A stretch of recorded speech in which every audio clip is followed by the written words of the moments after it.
পবিত্র কাবার আদলে তৈরি হয়েছে মঞ্চ, আর সেই মঞ্চে নাচ গান করেছেন জনপ্রিয় শিল্পী জেনিফার লোপেজ ও সেলিন ডিওন। শুধু তাই নয়, সেখানে চলছে খোলামেলা পোশাকে ফ্যাশন শো।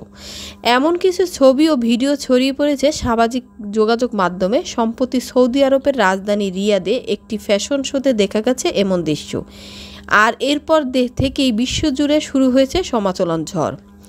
13ই নভেম্বর রিয়াদে লেবাননের তারকা ফ্যাশন ডিজাইনার এভি সাবের ক্যারিয়ারে 45 বছর পূর্তি উপলক্ষে আয়োজন করা হয় এক বিশেষ অনুষ্ঠানটিতে ফ্যাশন শোর পাশাপাশি ছিল নাচ গানের আয়োজনও।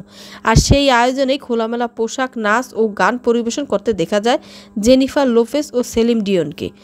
আর এরপর থেকে বিশ্বজুড়ে নেটিজেনদের মধ্যে শুরু হয়েছে তুমুল সমালোচনার ঝড়।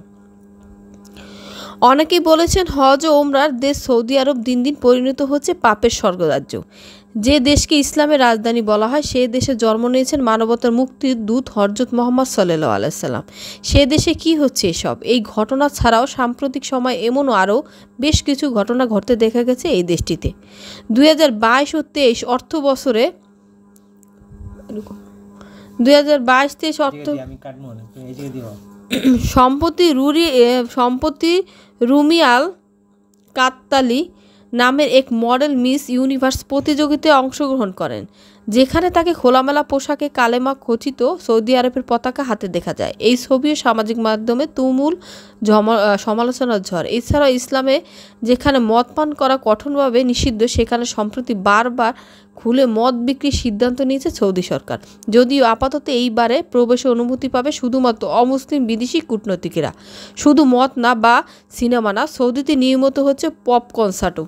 পপ তারকা জাস্টিন বিবার, এমনকি কোরিয়ার পপ ব্যান্ড বিটিএসের কনসার্টও দেশটিতে। বিভিন্ন ছবি ও ভিডিওতে দেখা যায় কালিমার পতাকা সামনে নিয়ে দিব্যি চলছে পপ কনসার্ট। এছাড়াও নিয়মিত হচ্ছে বিভিন্ন শো, যাতে হলিউড বলিউডের তারকারা পারফর্ম করে থাকেন। এছাড়াও আরও একটা ঘটনা নজরে আসে বেশ কিছুদিন আগে। সৌদি আরবে পালিত হচ্ছে পশ্চিমা উৎসব হ্যালোউইন। সামাজিক যোগাযোগ মাধ্যমে এই বিশ্বের বিভিন্ন গণমাধ্যমে প্রকাশ পাওয়া ছবি দেখা যায় সেখানকার বাসিন্দারা হচ্ছে। এই উৎসবে ইসলামের মৌলিক শিক্ষার সাথে সাংস্কৃতিক তবু পালিত হচ্ছে সৌদিতে।